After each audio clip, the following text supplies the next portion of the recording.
Hashem Na'aseh v'Natzliach, shiur Torah. Bruchim Habayim. We're back here at our Tuesday night shiur Torah, the Iggeret HaRAMBAN. Today's shiur will be for Ilui Nishmat Eliyahu ben Freda, also for Refuah Shlema for Esther bat Zipora, for Gavriel ben Tfacha, and also for Catherine bat Hazel,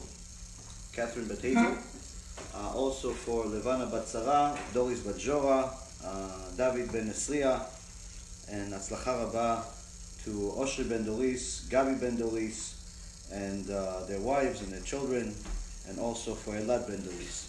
Atzlacha Rabba to all of them. And all of Am Yisrael B'ezrat Hashem. So, the Iggeret HaRamban, Baruch Hashem, continues. We have a little bit of different aspect of it to go over today, but also connected to Hanukkah. We're in the middle of Hanukkah almost.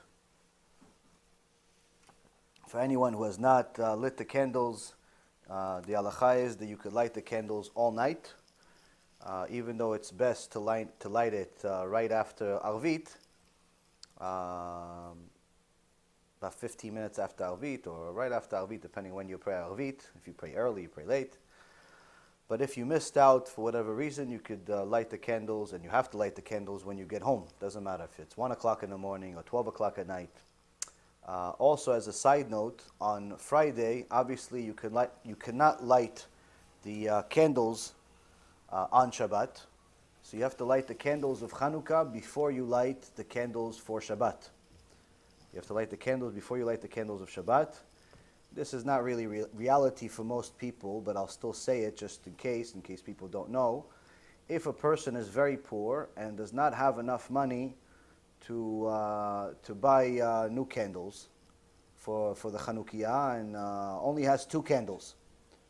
So for Shabbat, what you would do is you would light 1 candle for the Chanukiah and 1 candle for Shabbat. But if you only have 1 candle, then you actually light the Shabbat candle. You light the Shabbat candle. So as far as the halachot of Hanukkah are not very extensive, they're not very massive, but you still need to know them. You still need to know what to do, how to do. Many people make a mistake on lighting the candles, where they light the candles without really calculating how much oil they put in the candles, and the candles go out after 5 or 10 minutes because there's not enough oil. If you did that, then you did not fulfill the mitzvah of Hanukkah. You have to make sure that there's oil for at least a half hour. Now, on Friday, since you're lighting it earlier than usual, you need to have oil that's enough for 1 hour. Enough oil for 1 hour. That's another aspect of it to know. And Hanukkah and lighting the menorah is an obligation for everyone, meaning it's an obligation for men and for women. So whether you're a man or you're a woman or you're not sure, whatever it is, you still have to light the candles. If you have any more questions about it, you could ask, send me a text message, but it's not too difficult. Now, we've asked this question a few times in the last few shiurim, as far as why do we actually celebrate Hanukkah? Now, so far we've asked the question, we've gotten some answers that really we're celebrating the spiritual battle that we won, Baruch Hashem, where both the Yevanim, the Greeks, and the Mityavnim, which were the lefty liberal Jews that joined the Greeks, went against the Torah. They didn't necessarily want to kill Jews, but they ended up trying to destroy the entire Torah, which caused the death of many, many people, including Jews. Now, when you look at the Torah, you'll find something very interesting. Now, the 5 books of Moses is, when we say Torah, we're not only referring to the 5 books of Moses. We're also not only referring to the Tanakh, the 24 books in total, 5 books of Moses plus 19 other books. When we say Torah, we're actually talking about the written Torah and the oral Torah. Oral Torah being the Gemara, the Mishnah, the Shulchan Aruch, the Zohar, all of the Midrashim, MUSSAR books. This is all different parts of the oral Torah. Now, Maran, the Rishon LeZion, Rabbi Ovadia, alav Shalom, he wrote in Chazon Ovadia, in the beginning, that if you notice, the entire Gemara, which is the most critical part of our oral Torah, that's where we learn how to think like a Jew. That's where we learn all of the details of the secrets of MUSSAR. That's where we also learn our halachot. Without Gemara, there's simply no understanding whatsoever of how to be a Jew and how to understand Torah. We learn many midrashim from there. We learn about the history of Am Yisrael and even other nations in there. We learn different secrets about medicine. All types of beautiful things are in the Gemara. Now, if you notice the different debates that are being made inside the Gemara, all of the Chachamim that are named in the Gemara, they're at the time of Hillel and after. The time of Hillel and after,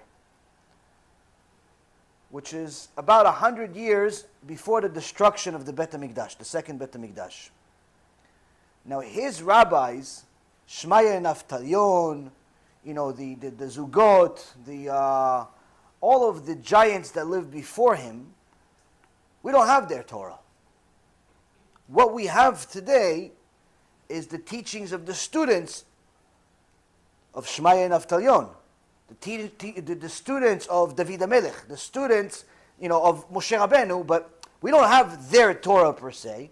We have what was happening 100 years before they destroyed the Bet HaMikdash. Now, why is this mini history lesson critical for us to understand? Because this is the time of Hanukkah. Meaning that the Torah that we have today is only thanks to the battle that we won during Hanukkah. If it was not for the Tzaddikim's winning, the miraculous one of the battle against the millions of soldiers, Greek soldiers, and lefty, liberal, anti-Torah Jews, if it wasn't for the few rabbis that won that war, it's not that there wouldn't be Jews because there wouldn't be Jews physically. There wouldn't be Judaism, period. Chas v'shalom. Why? Because we wouldn't have the oral Torah. That's actually what we're celebrating during Hanukkah. We're celebrating that we won the oral Torah. We won the ability to continue being Jews, because without the oral Torah, without the Gemara, we would simply not know how to put on tefillin. We wouldn't know if it's supposed to be a round box or a square one, or what color the leather needs to be, or what type of leather it needs to be, where to put it. It says v'totafot ben enechem. What's totafot? You don't even know what it is. Do we have to put? Do we have to just ptil tchelet? Now that it says the mitzvah tzitzit, it says in the Torah that you have to put a ptil. One of the strings needs to be tchelet.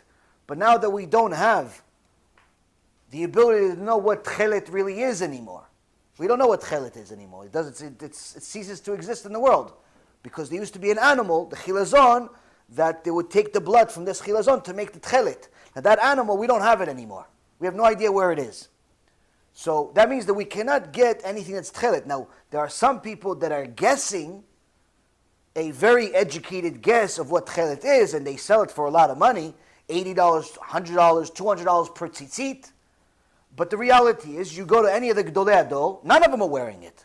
Why? Because they don't believe this is the tchelet. So the question is, do we cancel the entire mitzvah of tzitzit? Because we don't have the tchelet like it says in the pasuk. So if we don't have the tchelet of the pasuk, can we actually wear the tzitzit without the tchelet? Without the Gemara, you would never arrive at a conclusion. You would know. So you would have people walking around with no tzitzit, thinking that, oh, tzitzit is abolished, it's cancelled. Why? Because we don't have the tchelet anymore. We wouldn't know how to slaughter animals. We wouldn't know how to, whether to pray, where they're allowed to pray at different places, different times, and so on and so forth. All of the rules that you know today in the Torah that are halacha, not customs, halacha, come from our Oral Torah. There is not a single rule in the Torah that you could understand by simply reading the written Torah. For example, in the Oral Torah, it gives us details of what do the 10 Commandments mean. Now, if I tell you, read the 10 Commandments and give me your explanation. Now, when it says, don't steal, what are you going to say that means? No, give me some answers. Don't steal. Commandment, don't steal. People would think it's like, don't steal from a store. Don't steal from a store, exactly. That's what people would think. But it actually means don't kidnap somebody. Don't kidnap somebody. Also, it says, lo tin'af. Don't be an adulterer. Don't be an adulterer. So you would think, oh, okay, don't be an adulterer, meaning don't cheat on your wife and don't be with somebody else's wife. That's the best that our logic can get to. Gemara Masechet Nida says otherwise. Lo tin'af has two aspects of it. One is the one that you understand. The other one actually is don't waste seed, meaning don't be an adulterer with yourself, with your leg or your hand and so on.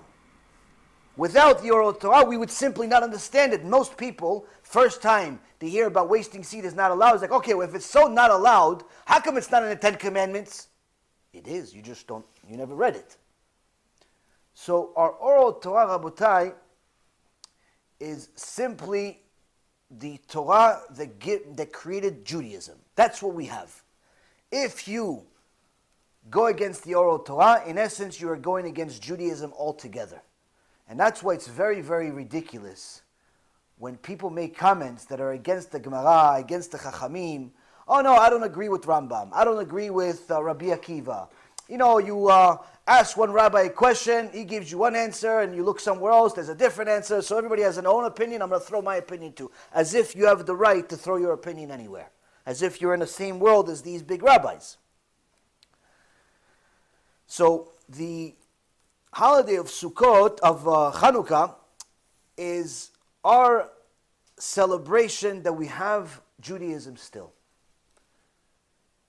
Which is also funny because one of the favorite, or probably the favorite holiday for Jewish people today that are not religious is Hanukkah. That's their favorite holiday. What it shows is how ignorant the generation is, because the holiday itself is celebrating the defeat of the secular people. The religious people, the few, the weak, beating the many secular people, the many haters of Torah, the many people that want to go to the beach with their wife and girlfriend at the same time. This is the lack of knowledge that we have in this generation. We don't even know what we're celebrating and why. Most people think that celebrating Hanukkah is you light some candles, you eat some donuts. Go for it. You're religious for today. Now, there are different parts of the Torah that discuss the Oral Torah, but there are very interesting things that connect to our Iggeret HaRamban. Now, the Iggeret HaRamban has arrived at a section where the Ramban says, "V'im rashu ve'ata ashir o chacham mimenu, chashov belibcha ki ata chayav mimenu, ve'u zakai mimcha, she'im hu choteh hu shogeg ve'ata mezid." So the Ramban writes almost 850 years ago, and if he is poor, and you are richer than and wiser than he, consider that he may be more righteous than yourself. If he sins, it is a result of an error. while your sins, your transgressions are deliberate. So in essence, what is the Ramban teaching us? He's teaching us kaf zchut. He's teaching us to give people the benefit of the doubt. Now, the benefit of the doubt, giving people the benefit of the doubt, requires kindness, requires an extraordinary amount of kindness that is almost unheard of today.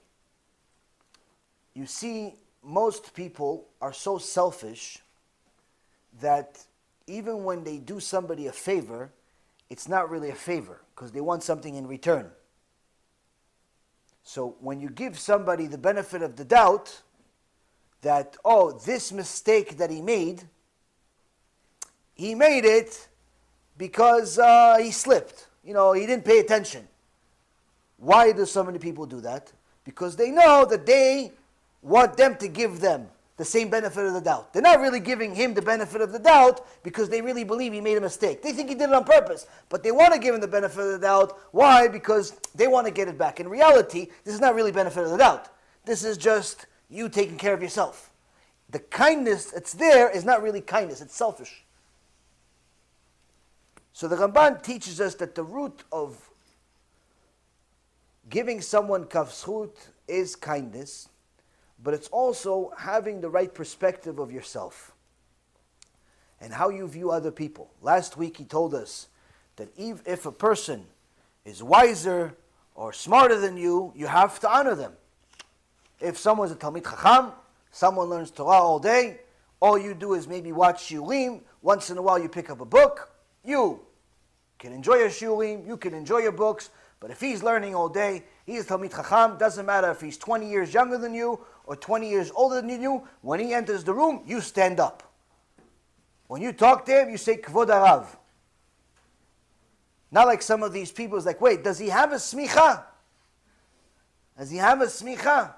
I don't know, why should we call him rabbi? Does he have a smicha? It's so ridiculous that people have no problem calling some guy that barely graduated college with a C+ average, doctor. The guy pulls teeth for a living, they call him doctor. DDS, but they still call him doctor. The guy passed some classes in college and he got a PhD, they still call him doctor. He's not a doctor of anything, he just learns a bunch of books, he doesn't operate on anything, but they call him doctor. But to call someone that learns Torah a rabbi, they have a problem with. Why? They want to ask, wait, does he have a smicha or he doesn't have a smicha? This also shows us our limited knowledge, our ignorance. Because number one, there's really no smicha in the world anymore. The real smicha of the time of Moshe Rabbeinu putting his hands on Yeshua ben Nun hasn't been around for over 2,000 years. The smichas that we have today, where you get a certification from a Bet Midrash, from a Kollel, like we did at Eshel Avraham last year with Rabbi Spivak, and Rav Ephraim also has many of them already, Baruch Hashem. That stuff is, yeah, you get it, but that's not the same smicha as what we had since the time of Moshe Rabbeinu. That's more of like, okay, we checked you, you know what you're doing, go for it. There's a few subjects that you're good at, you have a smicha on that issue. And there's different levels, but that's not the same type of smicha. But there is one smicha that does not need to be given to you by anyone, and that's the smicha of teaching. The Gemara Masechet Bava Metzia, I believe it's page 33, says, Ezeu Rabo, who is his rabbi? And he says, oh, his rabbi is the one that, how do you determine who your rabbi is? So, it's a machloket between Rabbi Yehuda, Rabbi Yossi, and Rabbi Meir Baal HaNes. And the first says, the rabbi is the one that taught him the most amount of Torah. And the second one says, second Chacham says, no, it's not. The rabbi is taught him the most amount of Torah, he's good. But the rabbi is really the one that taught him Divrei Chokhmah, the one that taught him Gemara, because that's the most difficult. But then Rabbi Meir comes with a chidush. He says, no. We know from David HaMelech who is his rabbi. Who is his rabbi? Someone who taught him a single halakha. Somebody taught you an halakha, from now on you have to call him rabbi. What do we learn from there? We learn from there that anyone that teaches Torah is a rabbi. No smicha required. No smicha required. You teach people Torah, Chazaku Baruch, you're a rabbi. Congratulations. Now, of course, people don't necessarily need to do this for egotistical reasons, thinking that just because they have 3 or 4 YouTube videos of themselves with no crowd, they from now on they make sure that their kids and their wife call them rabbi. Don't be ridiculous. But the point being, Rabotai, is that we have a very, very hard time being kind to rabbis, being kind to Talmidei Chachamim, being kind to people that toil over the Torah, which in essence gives a Kadosh Baruch Hu a reason to let this world continue existing. And one of the reasons is because we do not give them the benefit of the doubt. We're also very egotistical ourselves. And last but not least, kindness is almost like an unfound art. We don't even know how to be kind the right way. Because the way most of us are kind is more like business. I'll do you a favor, so you do me a favor when I need you. I'll give you a ride, so when I need you to give me a ride, you'll be there for me. I'm going to lend you money, so you lend me money when I need you. That's not kindness. That's business. Kindness is doing something selflessly. You do something just because it's the right thing to do. You give him a ride because he needs to go somewhere. Someone one time, I was giving him a ride, and I made a mistake on the road. I didn't make a right or a left or wherever it was. I don't really usually pay attention very much. And I make mistakes a lot when I drive. My mind, Baruch Hashem, is somewhere else. And I made a mistake. And he said to me, oh no, okay, you know what? You could just drop me off here and I'll just walk. I said, well, I'll just drive. He goes, no, it's out of your way. So what, am I carrying the car on my head? I didn't want to mention it with you, but fine. What, am I carrying the car on my head? I don't care what the upside down. I'll drive around. Take me another 5, 10, 20 minutes. Who cares? What do I care? I'm driving the car. People make such a big deal out of giving people rides.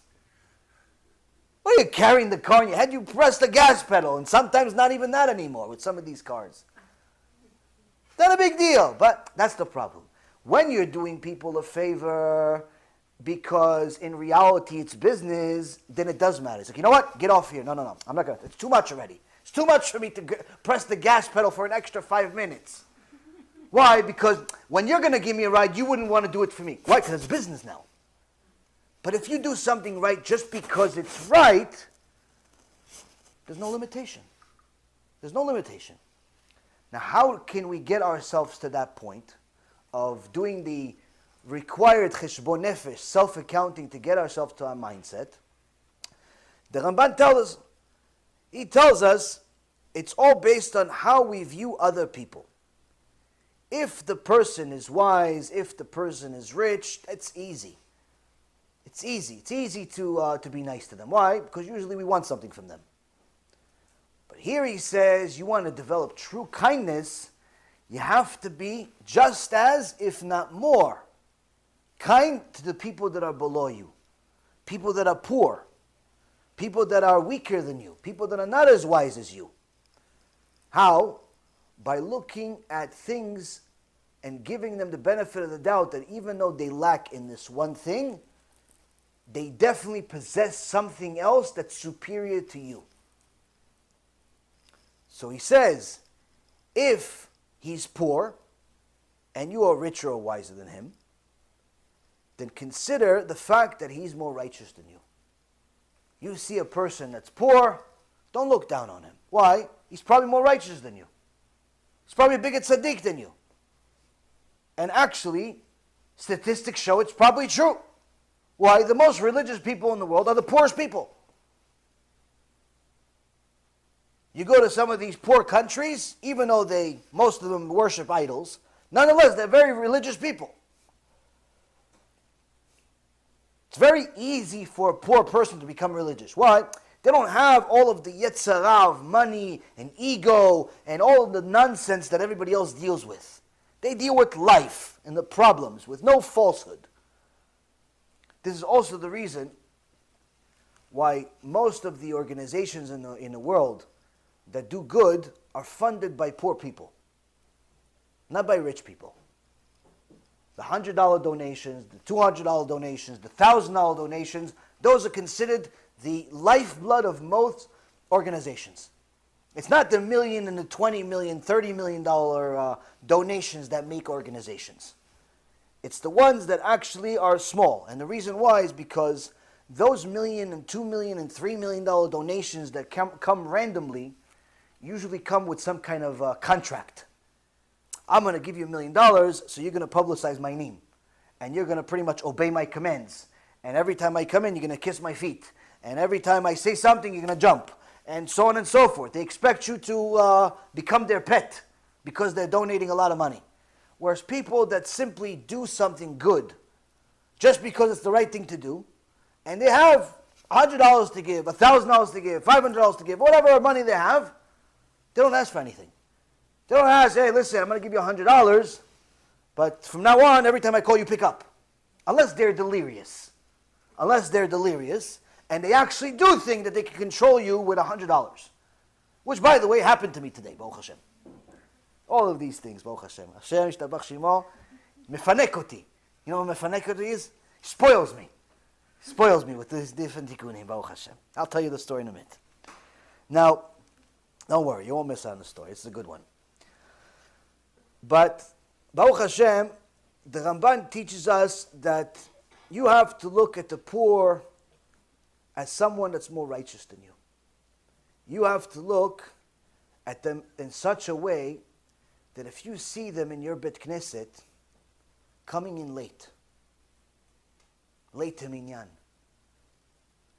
never ever think, this guy's half religious, this guy.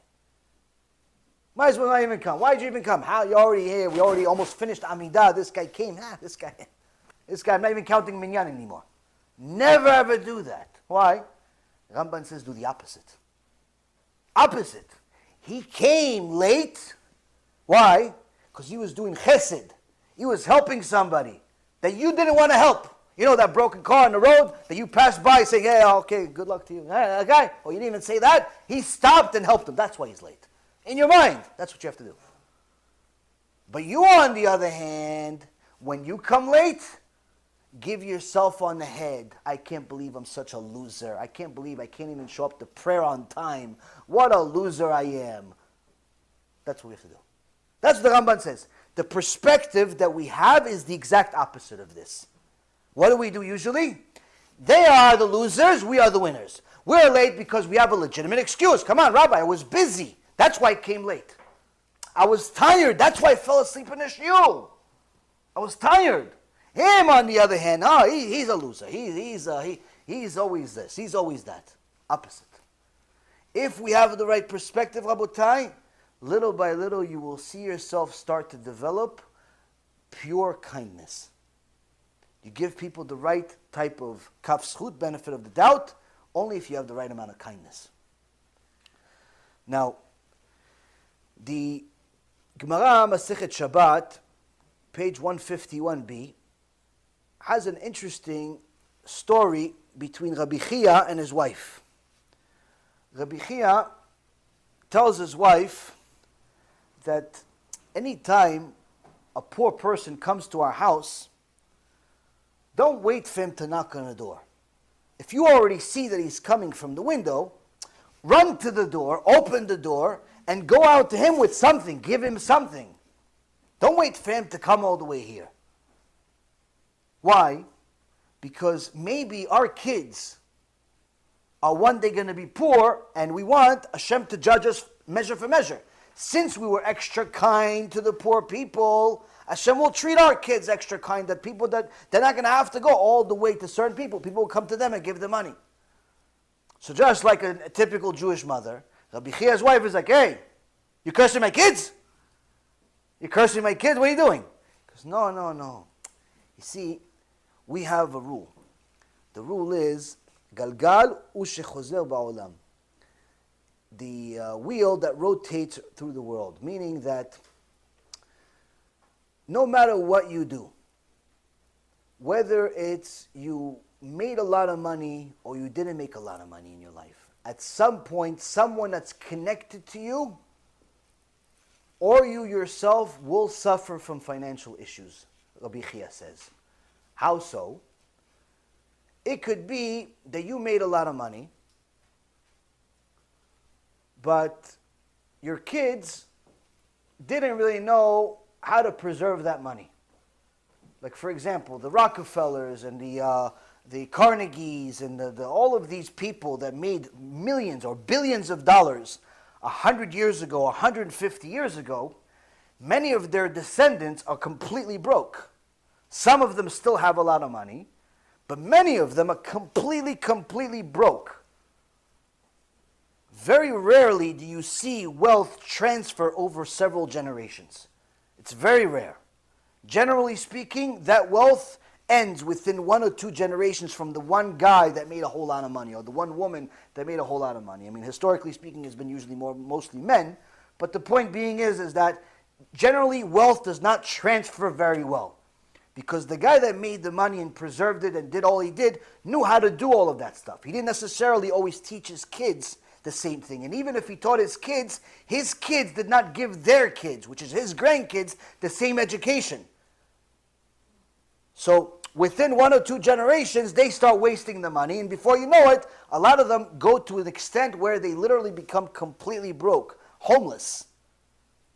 So that's one way that we've seen historically many times where a person works really hard in order for his kids to have everything that he never had, and only to see that his kids or his grandkids or at some point someone else has less than what he had. So Rabbi Chia says that's one way that wealth does not transfer, and the descendants can be poor. So we need Hashem to have kindness for them. So they don't have to go door to door. Maybe somebody's going to help them out. They don't have to deal with a limited amount of embarrassment. Another way is, Rabbi Chia tells us, is reincarnation. A person could be decreed that he or she is going to have a lot of money in this Gilgul, and they pass the test. They passed the test of money. They had money, they gave money, they were generous with it, they publicized Torah, but they failed the test somewhere else. They failed the test with their eyes. They failed the test with their Shabbat wasn't 100%. They failed the test with Kashrut. They failed the test with Shlom Bayit. They failed the test somewhere, not the whole test. They're not going to Genom for eternity, but they failed the test somewhere. So Kadosh Baruch Hu, in His kindness, has to reincarnate and bring them back to the world again. But since He doesn't want to give them the same test that they had last time, what does He do? He does them a favor. What? He makes them poor. Because they already passed the test of money. And He knows that having a lot of money is more difficult than not having money. Because you have a lot more opportunities to make sins. So He can reincarnate a formerly rich person as somebody that's completely broke. Why? Because their test is no longer the money. Their test now is Shlom Bayit. Their test is Shabbat. Their test is something else. It's not money. So a person can be reincarnated as a poor person and not have the same luck as he did last time. But this is again kindness from Hashem. So Rabbi Chia tells us we have to be kind to the poor because again it could be us. It could be us or our kids. Now the Pele Yoetz in Ma'arechet Kvod Abriot says that when a person sees a poor person pass by him, and we're talking about a poor person that's Shomer Torah and Mitzvot, not a poor person that's just some guy that came from I don't know, Saudi Arabia or something, and he's only poor because he hasn't gotten his terrorist money yet. No, we're talking about a person that's lives in Bnei Brak and Yerushalayim in different parts of New York, religious person, but he's poor. Comes to the Beit Knesset, the Pele Yoetz says, stand up for him. Give him kavod, stand up for him. Why? Because we learned from David HaMelech in Psalm 109:31, Ki ya'amod limin evyon, that the Almighty Himself stands at the right side of the destitute. Meaning, this poor person, HaKadosh Baruch Hu is walking with him. He's walking with him. Wait, you think that this guy's a nothing? HaKadosh Baruch Hu is right next to him. Because he's poor. He's the destitute. Why? Because when we pray, what do we really pray for? What do we really pray for? Be'emet, seriously, let's do some cheshbon nefesh to laugh at ourselves a little bit. What do we pray for? HaKadosh Baruch Hu, give me parnasah tova. The house is not big enough. I need another room. Another room for the kids to play in so they don't mess up the whole house. I need another room so they can do nothing with. And also, HaKadosh Baruch Hu, please do me a favor.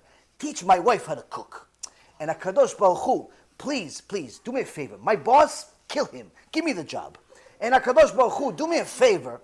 That customer, make him give me all of his money without realizing it. And HaKadosh Baruch Hu, my car, what kind of car? No, HaKadosh Baruch Hu, I'm a Jew after all, I'm your son. You're going to give me this this garbage car? Come on, HaKadosh Baruch Hu, I have to have at least a Lexus or a Mexus or something. Come on, HaKadosh Baruch Hu. What are we praying for? It's a joke. What are we praying for? We go to HaKadosh Baruch Hu, we pray like this is what we pray for. Give me more, like homeless people. That's what we pray. That homeless person, that poor person, when he prays to HaKadosh Baruch Hu, what does he pray for? He says, HaKadosh Baruch Hu, give me some food so I could live. Under these conditions, but live. HaKadosh Baruch Hu, give my wife somehow some miracle that she'll have health to continue this miserable life. Because I want to live. What does he pray for this poor person? He prays for real stuff. Us, we pray for extras. Extras we pay for. It's a joke. So HaKadosh Baruch Hu walks with him. With us. Maybe walks away from sometimes. Because of the stuff that sometimes we pray for. What do we pray for? I had 5 texts a day. Rabbi, is there a sgulat to make more money this year? 5 out of 6 texts. Is there something I can do to make more money this year?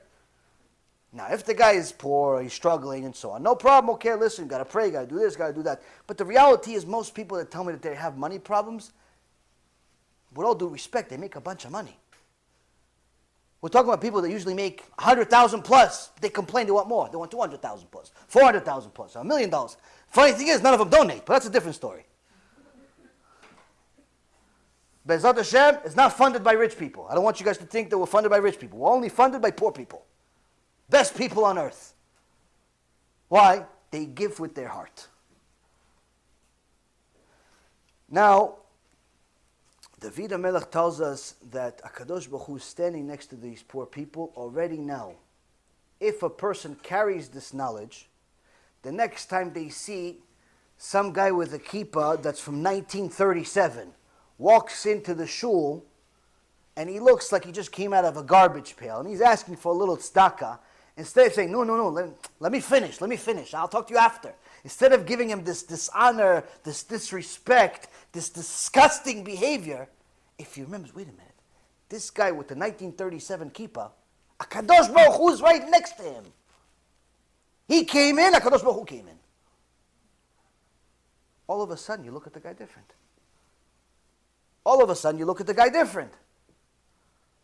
You want to give him. Why? Because HaKadosh Baruch Hu is watching. For sure. He's right there. This, Rabotai, this type of knowledge is priceless if a person wants to become kind. But if a person doesn't want to become kind, then I would refer them to MUSSAR Perkei Avot, shiur number 84. I won't spoil what the name of the shiur is, though. So now, a person needs to understand that it's all about how you perceive yourself and then others. Be critical of yourself, kind to others. Now, of course, I'm not saying start self-deprecating. Some people like to insult themselves. That's not allowed. That's completely ridiculous. You're not allowed to say lashon hara about yourself. You're not allowed to say, listen, I'm such a loser. Like these things that I say is really more for entertainment purposes. I'm not telling you should start calling yourself a loser. Not start making fun of yourself. That's just for joke. Some people take me word for word. They start, that's the only thing they write down. The wrong stuff. No, you're not allowed to insult yourself. But the point is that you have to always think of yourself as in the middle. One mitzvah, you're going to the right side. One sin, you go to the left side. You're always in the middle. Always in the middle. And even after you made the one mitzvah, still you're in the middle. You're always in the middle. Don't ever look at yourself as someone that's a terrible person, unless you really did something terrible. But the point being is that this is the right perspective you should have for yourself. And never think of yourself as much more than what you are, which unfortunately happens very, very often with Baalei Teshuva. It happens very often with people that don't have any type of real leadership. They don't have a real rabbi that they listen to. They have rabbis they listen to, but no rabbi they listen to. The difference is, if you listen to rabbis, that means you like different speeches. You like his style of speaking, his mindset, but you care less about what they say about you. You just care that they say stuff, and you think that they're talking to everybody else. And you'll pick and choose what you want. That's someone that has rabbis. Someone that has a rabbi, all you care about is what does he think of you. And everything he says is about you. Why? Because your job is to take everything he says and apply it to your life. Whether you agree with it or not is irrelevant. You have to treat that rabbi like it's God. Why? Because God sent him to you. How many people are willing to do that? The sad part is, Rabotai, is that one of the ways that the Satan fools us is with mitzvot. How so? Rabbi Ephraim Shichyeh spoke to one of the Gedolim in this generation, and probably for the last 30 or 40 years, recently, and he said, what would you say is the biggest obstacle that Baalei Teshuva have? Now, Baal Teshuva doesn't necessarily always mean someone that didn't do any mitzvot his whole life, was secular, and then now started doing Teshuva. No, that doesn't necessarily always mean that. A Baal Teshuva is simply someone that's elevating himself. Even if he grew up or she grew up religious her whole life, she didn't really know what real religion was. She didn't really know what real Yirat Shamayim is until the last couple of years when she started learning MUSSAR. So that's still a Baal Teshuva. Even if she or he considers himself from birth, he knows that over the last 1, 2, 3, 4, 5 years, they've elevated themselves tremendously. That's still a Baal Teshuva.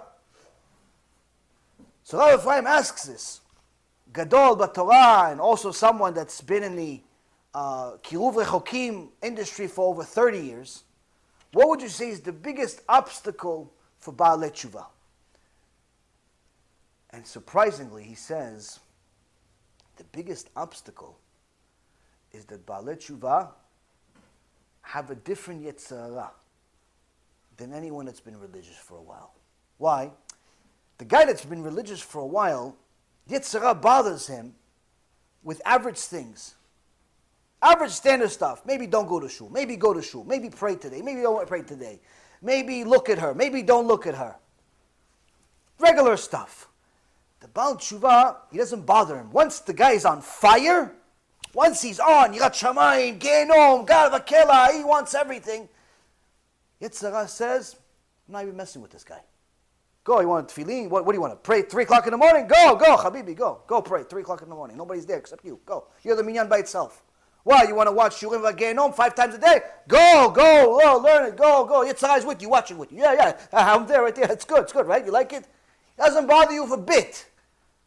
Learn, go learn. Yeah, Gemara, finish, this, that, go, do it. Yeah, Yetzirah is cheering you on. Where does he come to him? He comes to him, he sneaks up on her with gava, pride, and how they view the world. And they start viewing everybody else as zeros. No one all of a sudden is religious enough for them. This rabbi is not good enough. This rabbi is a kofar. This rabbi is a monkey. This rabbanit is a this. This keilah is not good enough for me. That keilah is not good enough for me. I'm not good enough for any. That's it. I'm already above everybody. I'm only about Teshuva for a year, but I already know more than all of you guys. That's how he comes to him. He comes to him, not don't learn, don't go pray, don't go this. No, he says go. And give yourself the illusion that you're actually better than everybody else. Start canceling out rabbis for no good reason. Of course, there's many rabbis that are not rabbis. The heretics that call themselves rabbis. That we talk about many times. But the problem is that now people start looking for something wrong. They're not watching the rabbi to learn something from him. They're watching the rabbi to see what is he going to say wrong so I can make fun of him. What is she going to say wrong so I can make fun of her? They look for the wrong in everyone. They don't look for right. Why? Because they already know the right, as if they know everything already. They learn 1, 2 Masechtot in the Gemara, 5, 10, 3, 100, 1,000 shiurim online. Already they think of themselves, Talmid Chacham Muvak. This one is Gaon. This one is, ooh, wah. He walks in, you should levitate, not stand. This is the problem. This happens. This happens every single day. And one of the saddest things that you deal with when you're in the kiruv world, helping people do tshuva for an extended period of time and actually have real results of people changing, one of the saddest things is to see people drop off. He or she has been watching your shiurim 1, 2, 3 years straight. You see them go from being Esav to Yaakov. This person was Amalek when you met them. All of a sudden, this person is Mordechai Yehudi. Wow, Ishtabach Shimo, you praise their name. All of a sudden, missing in action. No emails, no text messages, no 500 phone calls, no questions anymore. All of a sudden, they know everything by themselves. No consulting, no advising, nothing. Stop coming to the shiurim if they come bichlal. All of a sudden, they're on vacation, but an extended one. 3, 6, 8 months, a year. That's the saddest thing. Why is it the saddest thing? It's not because you need them. It's not because you need them to come to your shiurim. It's not because you need them to send you more text messages. God only knows how I need less text messages. It's that you know that it's only a matter of time before all of that work that they did in 3 years to get themselves to become a tzaddik or tzaddikah goes right in the garbage. All of it. And many times they end up becoming much, much worse than they started. Why? Because now they think that they know it all. Now they think that they're righteous enough. They've graduated. They treated your Torah like it's college class, lehavdil. They thought they completed the course. They went 3 years, 4 years. I finished, I graduated. Now I'm on to bigger and better. Hashem yirachem aleinu from such people, bigger and better. Rabotai Karim, learning Torah, learning MUSSAR, working on yourself is a lifelong commitment. There is no graduation. You could be learning it for 80 years, 80,000 years, 80 million years, you're still never going to be finished. There is no graduation. There is no I'm finished. There is no higher level. You go to Rav Kanievsky, Sar Torah. Go to Rav Kanievsky, Gdol Ador. He reads an enormous amount of Torah. Enormous amount of Torah. 7 pages of the Gemara Bavli, 7 pages of Gemara Yerushalmi every single day. Bunch of Midrashim, the Zohar, and so on and so forth. He has such a regiment of Torah, he completes more in 1 day than most people do in a year. He completes more in 1 year than most people do in a lifetime. But you look at his books. What's the most recent book? MUSSAR. MUSSAR he teaches. That's what he wrote in the book. How to be a decent human being. How to be ish emet. How to be honest. How to have integrity. How to be kind. And so on and so forth. That's what he writes about. Why? Which means what? Which means he himself also learns it. He himself learns it every single day. Why does he have to worry about being kind and generous to people? He's at home all day learning Torah. Who are you going to be kind? Who are you going to be generous to?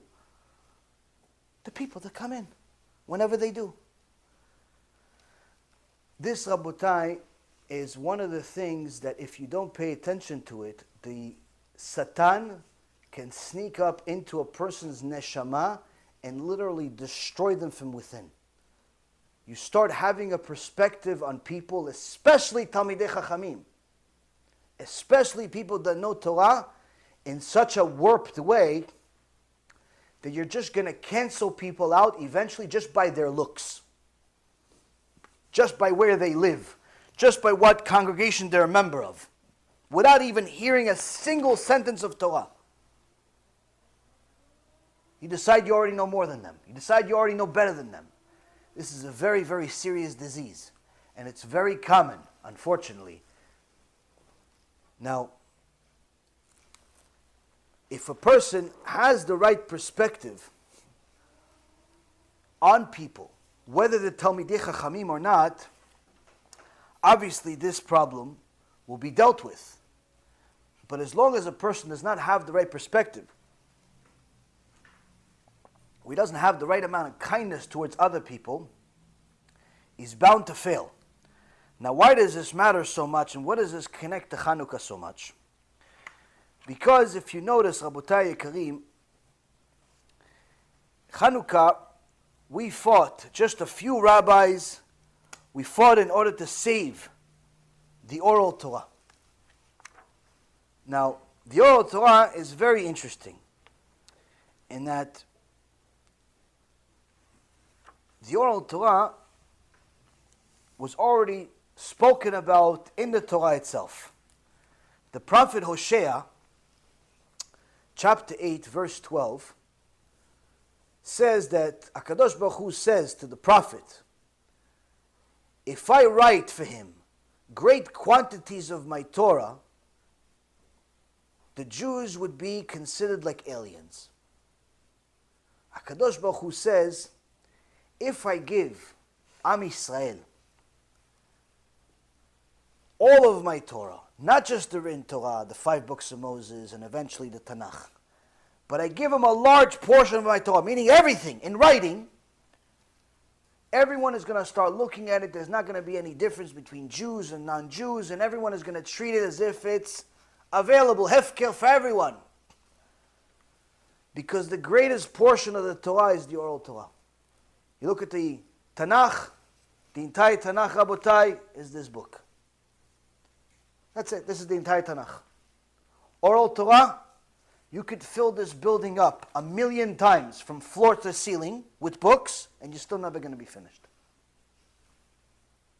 1,000,000 times. This building, 1,000,000 times. You fill it up with books, still never finished with the Oral Torah. HaKadosh Baruch Hu made it so that the Oral Torah is not only endless, but it's also incomplete. Why incomplete? Because HaKadosh Baruch Hu wanted us to know that when you look at a Mishnah, there's a rule. You'll notice the Mishnah, without commentary, doesn't make any sense most of the time.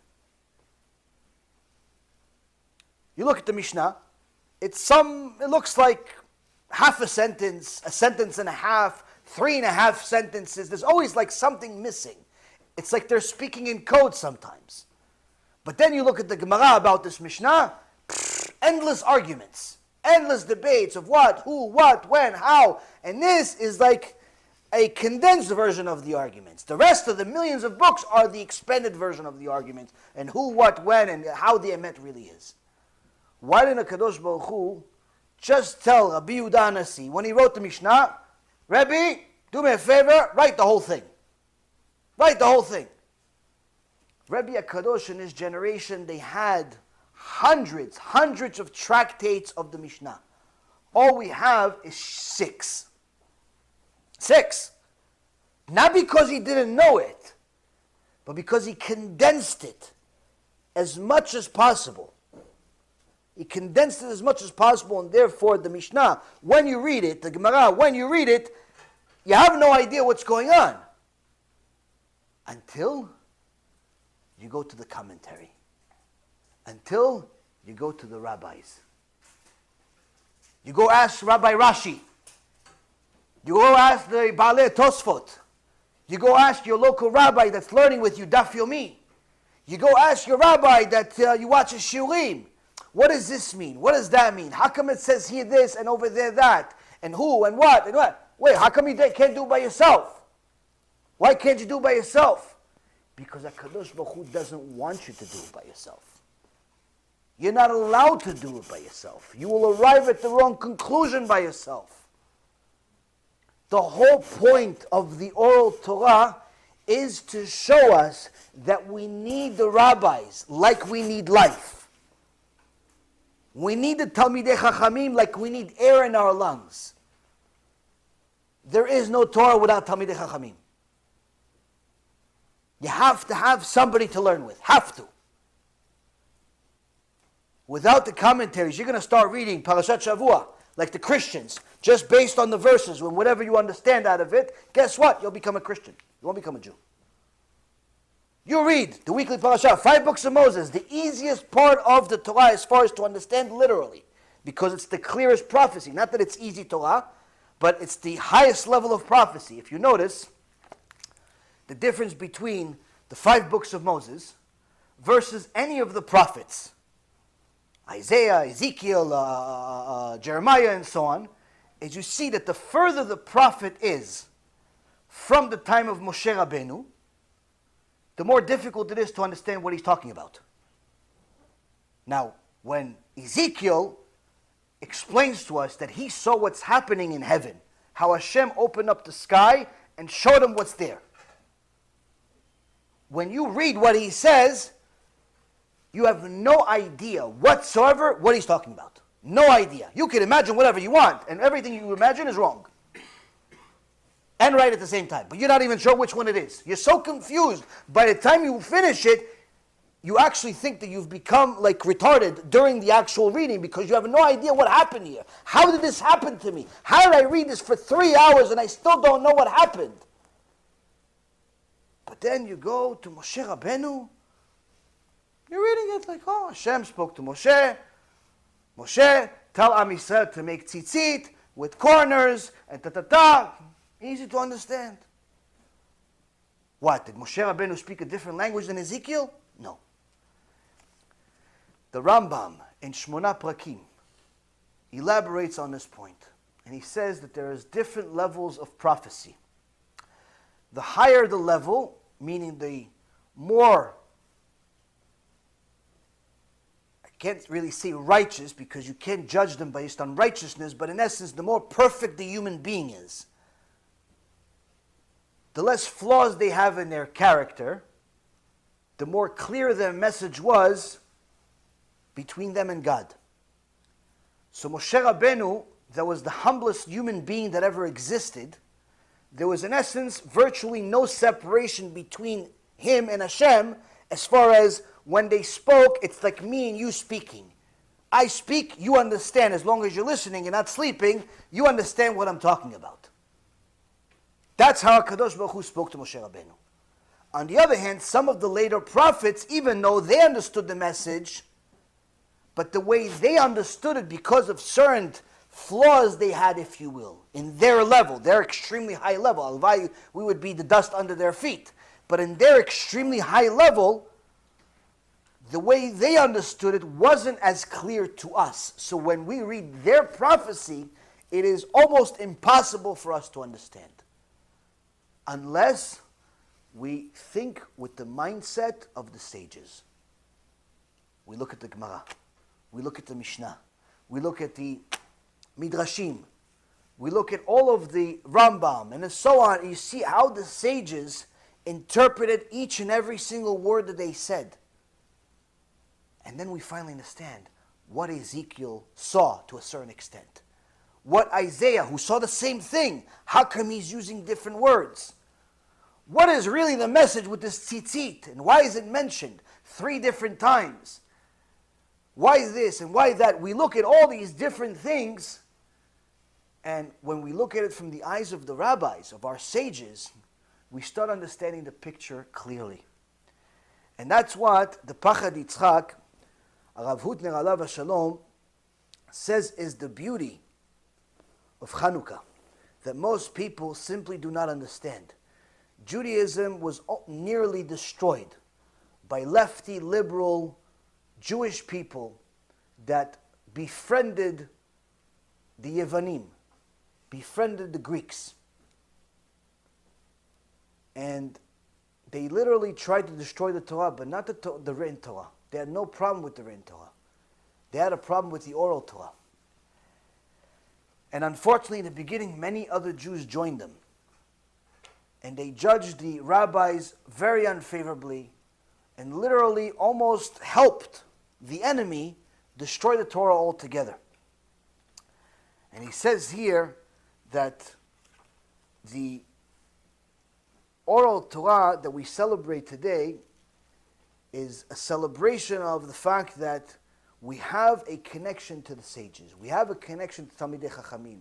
Today, you don't have to look too far to find someone that learns Torah. It's only a phone call away. It's only an email away. Sometimes only a text away. You don't have to worry about whether someone's going to kill you for talking to him. You don't have to worry about whether this guy is alive or dead. Baruch Hashem, there's plenty available to us. So what's the missing ingredient? How come we're still fools? How come we're still struggling? We're still struggling, Rabotai Kareem, because we do not appreciate these Talmidei Chachamim. We do not appreciate these sages because our ego is getting in the way and we're not judging people favorably. Now, we're looking at people in a way where automatically, when we look at someone, we look for their flaws. We look for their weaknesses. Why? Because we want to make sure that we're better than them. And even if we can't find something, we still find something. We create something out of nothing.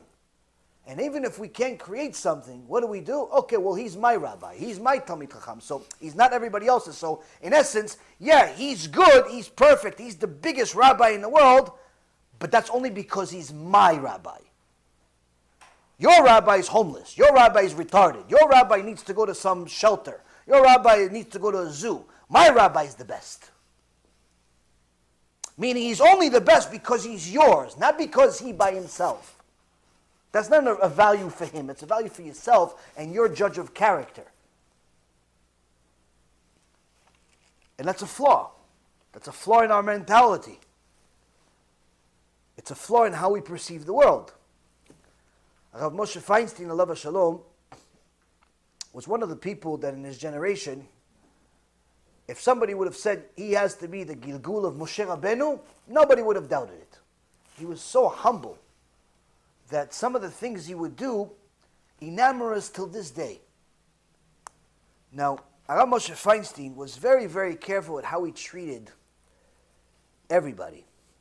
So much so that one time he was going to a very important meeting as the Rosh Yeshiva. And right before he was going to enter the car, a poor guy walked up to him and asked for tzedakah. And Rav Moshe Feinstein stops, takes money out of his pocket, and gives the guy a few dollars. But then the poor guy insists on talking to him. Starts talking to him. Okay, 1 minute, 2 minutes, 3 minutes. He's talking to him. The driver and the couple of people that were with the Kvod Rav started getting frustrated. Like, who's this homeless guy? Go away. Shoo, he gave you some money. Chalas, no, go celebrate already. You have a few dollars from the Gdol Ador. You shouldn't even spend it. Like, go already. No, what are you going to hold up the biggest rabbi in the world to talk to him right now? You didn't find anybody else to talk to?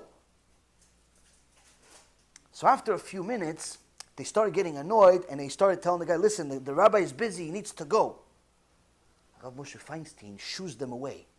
Shh. Go. Not the homeless guy. Them, his helpers. Shh. Go away. Let him talk.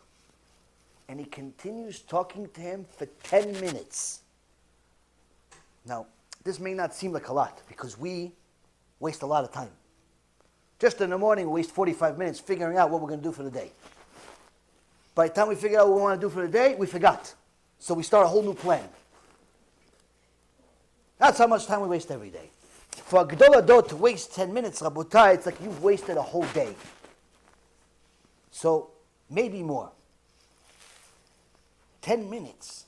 For Rav Moshe Feinstein is a lot of time. So after he finished talking to him in 10 minutes, he says, okay, I now need to go. The homeless guy was very happy. Thank you, Kvod Rav. And he left. So the people asked the rabbi, when he got into the car, like, Lamdeni, like, teach me. Why did you spend so much time with this poor guy? He says, for him, me listening to him and to his trouble was much, much more valuable to him than any money that I can give him, because he wanted me to care about what he's saying. So that's what I did. Because my mitzvah of tzedakah was to listen to him, not the money. The money was an extra. The tzedakah that I really gave him was, and what he was looking for, was a listening ear, and for someone important to care about what he's saying. Only the mind of a tzaddik thinks like that. Why? Because the average person says, hey, guy, listen, $10, now go, okay? What, you don't want my time? How about this? I'll give you 20, you go faster. Why? I'm busy. Go what? I'll go buy fast food. That's what you're busy. What are you busy with? What are you so busy with? You don't want to give him your time of day. You don't want to talk to him. You don't want to talk to her. Sometimes people call me and say, listen, I have a problem. I have shlom bayit problem. And I say, okay, so talk to your husband about it. Why are you telling me? Tell your husband you have shlom bayit problems. He's usually the one to fix it with you. He's the husband. She goes, no, that's the problem. He doesn't talk to me. So what do you mean? He doesn't come home? No, he comes home. So after he comes home, usually there's, hi. Sometimes. So you eat together? Yeah, kind of. And then what? Quiet. Vayidom Aaron. Aaron HaKohen was quiet after his 2 sons died. He was quiet. The husband's quiet. Doesn't say a single word. Why not? Why doesn't he say a single word? Oh, maybe he's upset. Maybe he had a long day. Maybe he has nothing to say. Rabotai, what's the matter with us? We sometimes think that our problems are the only problems that exist in the world. We never think that the other person, our spouse, our wife, our husband, our kids, our partners, we don't think that they have problems either. We think that the whole world was created for you and only you. And it's the wrong mentality. It's the opposite of kindness. Sometimes a listening ear is all that somebody needs. They don't need a solution from you. They don't need advice from you. They simply need you to listen to them. A Jew came to a rabbi, there was a Talmid Chacham, and said to him, Kvod Harav, I don't know what's going on, but I keep praying to Hashem, nothing's happening. It's almost like Chas v'Shalom, I'm praying to a wall. None of my prayers are being fulfilled. I don't know what I'm doing wrong. I come to Minyan, I pray nets, I put on tefillin, Rabbeinu Tam also. Shabbat, I keep an hour before. I keep Rabbeinu Tam, I extend it, everything. My kashrut, best in the world.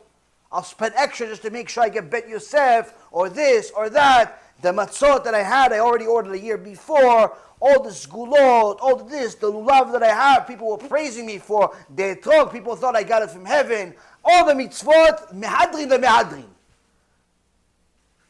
But I pray to HaKadosh Baruch Hu for this, for that. Kvod Harav, babkis. Nothing.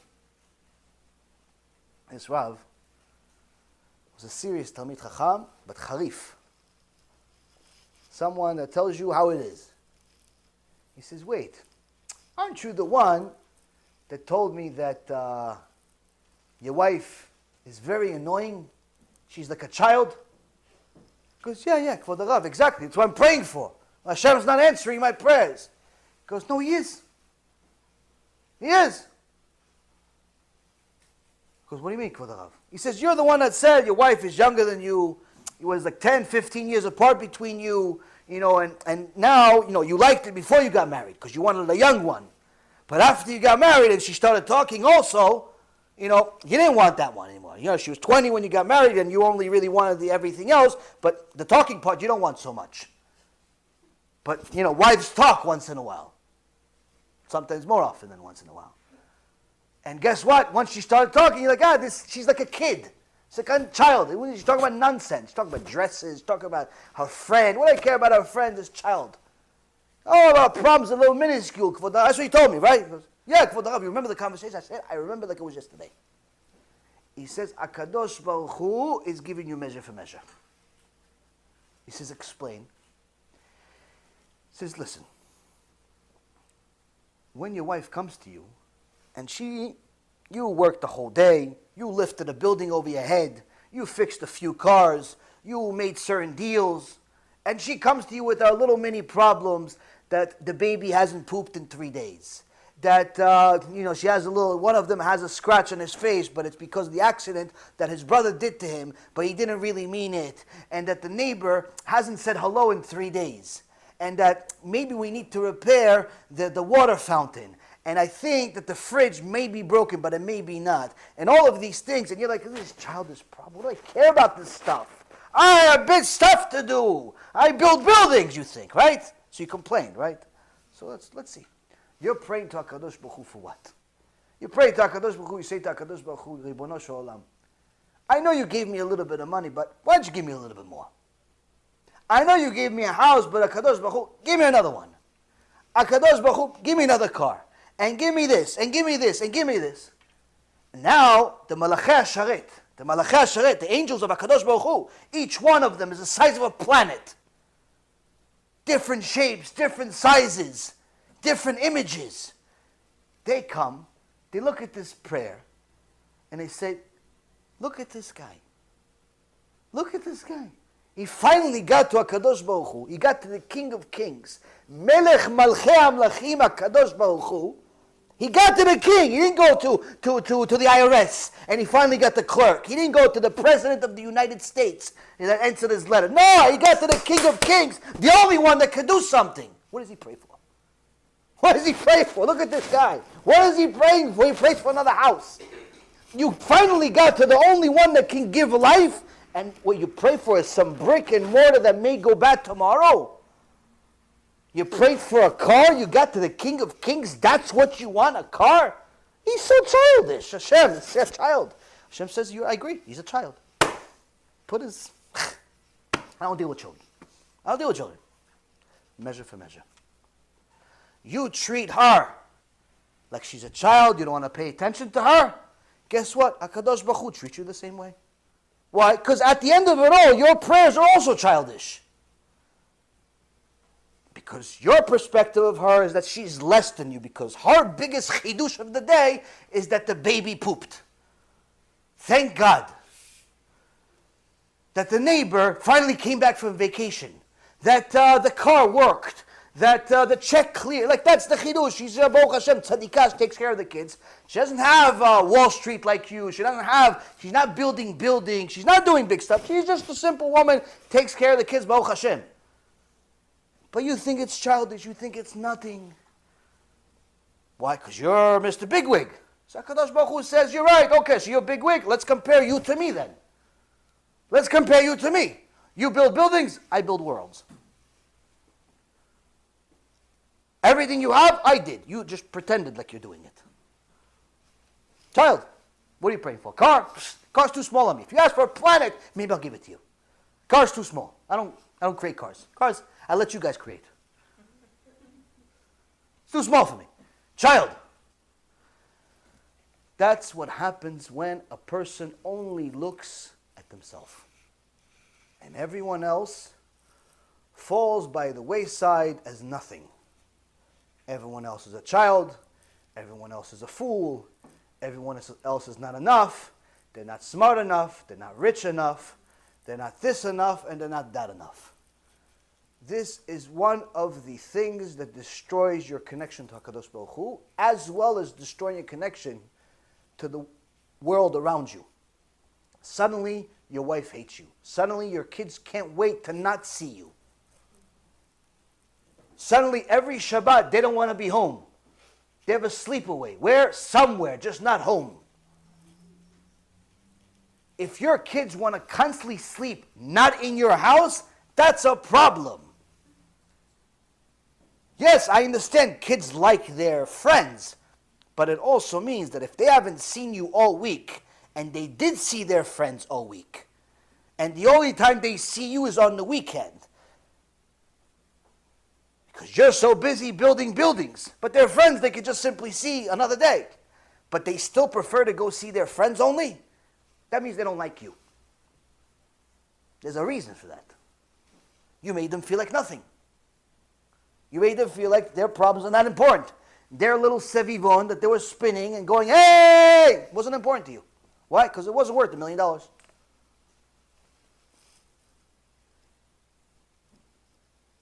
So when you pray to HaKadosh Baruch Hu for different things, HaKadosh Baruch Hu has to return the favor. Measure for measure. So we see here, Rabotai, is that lack of kindness can be very, very damaging. Not just with our relationship with our spouse, our friends, our children, our customers, our rabbis, but also our relationship with HaKadosh Baruch Hu. Now, sometimes a person, all they want is a little bit of attention. And if they get it, to them it's like you gave them $1 million. One of the times that Rav Moshe Feinstein walked into the Bet Midrash, he saw that the janitor, which was an old Russian man, was holding his face. And Rav Moshe Feinstein noticed it. And he stopped and he asked him, and he spoke to him in Russian. He says, what's wrong? And this old man says, oh, it's my tooth. Rav Moshe Feinstein spoke to him a little bit for a few minutes, and the people, people were, following the Rav all the time. Imagine you have Moshe Rabbeinu among you. You're going to follow what he does. What does he do now? What does he do now? Where's he here? Oh, you're like behind the shiur everywhere. After the janitor walked away, the people that already know this janitor for years, for decades, he's worked in the same building for a long time, says, we've never seen a happier person. All of a sudden the toothache didn't matter. All of a sudden the pain didn't matter. Why? Rav Moshe Feinstein spoke to me for a few minutes. He cared about my problem. He cared. He cared that I have a little bit of pain. And he spoke to me in my language. And he spoke to me without telling me, listen, I got to go, but refuah shlema. Refuah shlema though. Good luck to you. I'll pray for you. What's your name again? Text it to me. Text it to me. Text it to me.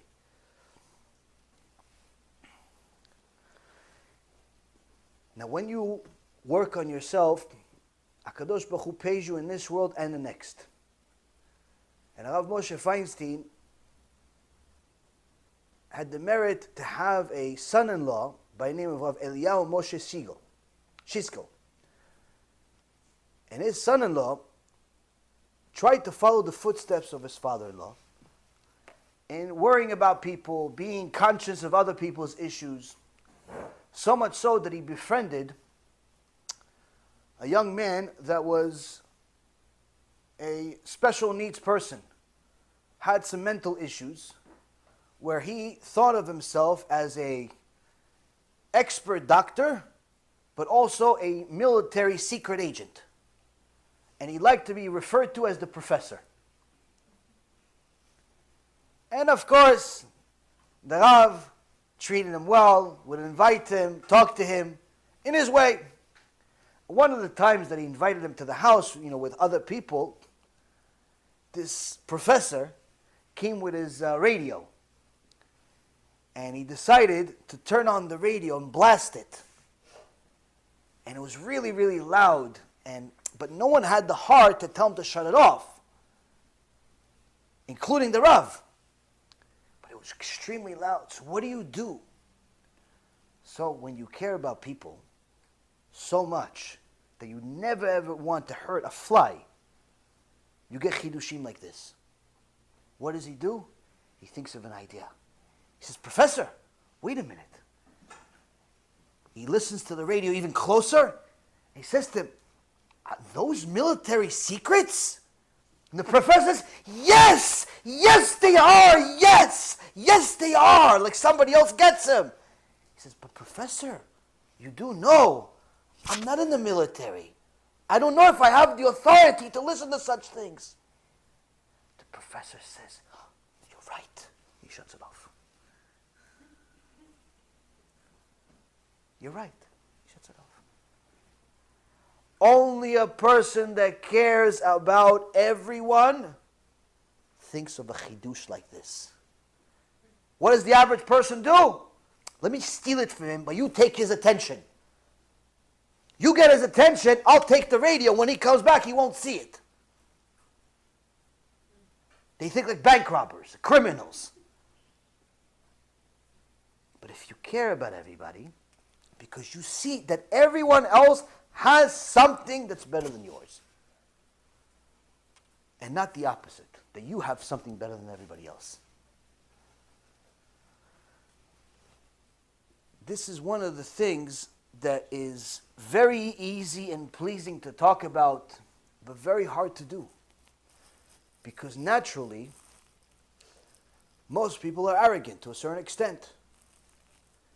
Most people do not think there's consequence for our crime. Most people think they can tell everybody what to do. Not just anybody, everybody what to do. There was a woman that lived in a building of Rabbi Ovadia. And one time, everyone knew that Rabbi Ovadia did not want to waste a single minute. Every single minute of his life was accounted for learning Torah, doing chesed, doing kiruv, helping Am Yisrael do tshuva. I don't believe there's anybody that has done more for Klal Yisrael, whether you're Sephardi or Ashkenazi, in the last 100 years like he did. Of course, some people are going to tell you somebody else. No problem. It's not a debate. It's not a race. But the point being is that Klal Yisrael was in a horrendous shape before Rabbi Ovadia came into this world. Before Rabbi Ovadia was somebody that took leadership by the horns and ran with it. And the power that he had all came from the Torah. And he would spend every waking hour learning Torah. Many times people would ask him if he would be the sandak, hold the baby when they do the Brit Milah.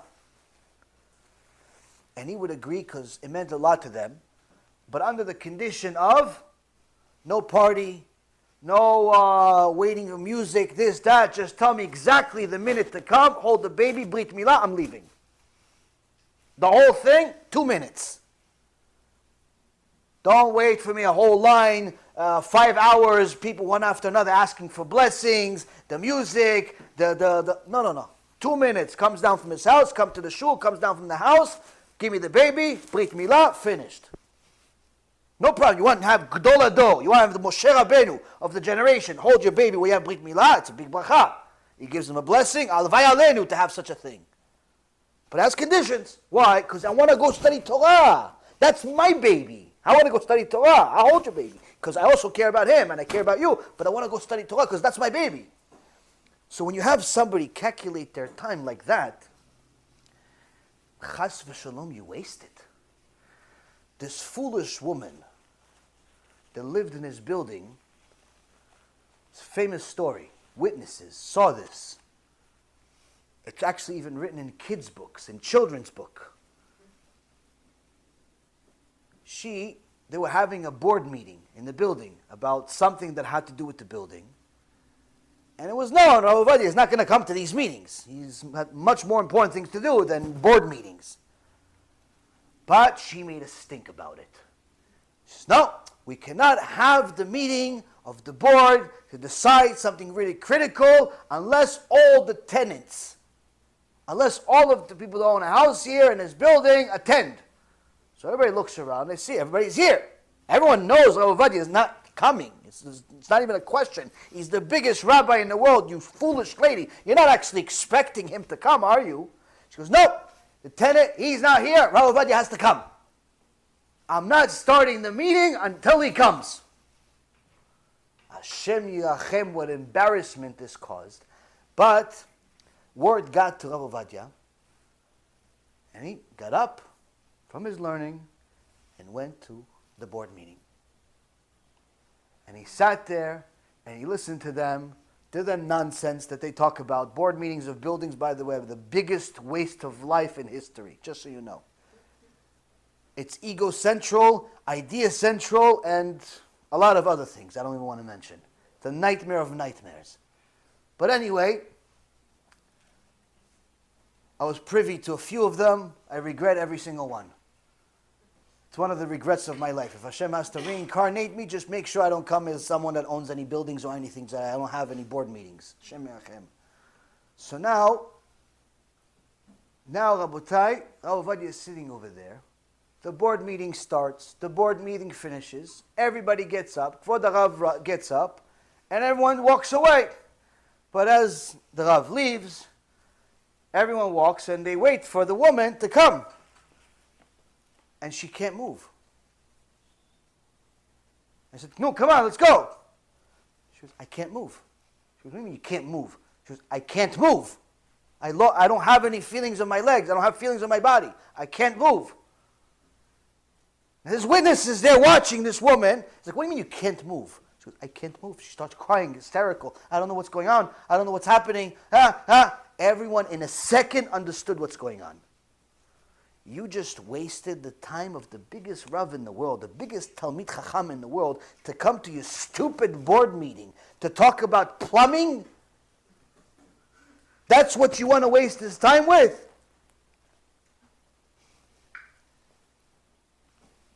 You're playing with fire. Lady, you're playing with fire. They run to Rav Ovadia. The Kvod Rav, please, Kvod Rav, don't be upset. Don't be upset at her. She can't move. Rav Ovadia says, no. Who said that she shouldn't move? Who says she shouldn't move? The second he said it, she got up and left. I didn't say she shouldn't move. The second he said, she got up and walked away. Shocked. Like, we're talking about someone that literally lost their feeling to their body, and there's witnesses there. He says upstairs, who says she doesn't move? She walks away. She got up that second. Why? You're playing with fire when you play with Talmidei Chachamim. People think they can say and do whatever they want to Talmidei Chachamim. They don't realize these are the people that simply serve Hashem. These are soldiers of HaKadosh Baruch Hu. You insult a Talmid Chacham, it's like you spit in HaKadosh Baruch Hu's face. Needless to say, you have to be kind. Needless to say, you have to have kaf zchut and give them the benefit of the doubt. The Gemara says if you see a Talmid Chacham sinning, you actually see a Talmid Chacham making a sin, don't even have bad thoughts about him, but surely he's going to do tshuva at night. He's known as a Talmid Chacham. You saw him make a mistake. Don't have a second thought for a second that he already didn't do tshuva. He's doing tshuva. Because that's the point of his Torah. Now, of course, if someone was known as a Talmid Chacham in the past, but already has a repeated crime against the HaKadosh Baruch Hu in public and so on, it's a different story. But people are looking for every flaw, every word to mistranslate. They look to create machloket between rabbis. You know how many times a week people send me things about different rabbis that I'm friends with, in order to get me to comment on it and say something nasty, in order to agree with their nastiness, so maybe they could send it to the rabbi also and create a war? Yeah, but Rabbi said this, and you said something else. So what should I say? They look for wars. They look for action. Reshaim. Reshaim Gmurim. But that's because they already canceled both of us before the argument even started. They see themselves as better. They just want to cancel both of us out. But if we have an argument, that means that they're right. Not that the rabbis are right. People are constantly looking for ways to justify their sins. Constantly. It is by far one of the most evil things in the world, but also one of the most annoying. It's an evil trait. It's mamash the Satan himself. Trying to create wars, trying to say, yeah, but Rabbi such and such said the opposite of you. He said the opposite of you. How come he said the opposite of you? What do you have to say about that? Why do I have to say anything about it? Why do I have to say anything about it? Why do I have to say anything about it? You do realize that sometimes there are two different opinions, right? Why do I have to say anything about it? But no. They want you to say something. Why? So they can advertise it. So why do they want to advertise it? Because they want to justify their sins. They want to justify their evil. Something happened recently. Told you guys, you're in for a story. This video clip that we made recently about music. has been one of my recent tikkunim, shtabach shemo la'ad. Trying to explain to people that a musical tune, by default, is not kosher or unkosher. Meaning, whether it's a guitar from the Middle East, like some of our recent Teshuva music videos, or it's one of the different, equipment that they use over there, whatever those things are called, or it's some DJ at some club, doom, doom, doom, doom, all that stuff, whatever it is, or it's what they use in hip-hop, or what they use with violins in a part of an orchestra. By default, the musical tune is not kosher or unkosher. It's music. You may like it, you may dislike it. Halachically, it's allowed.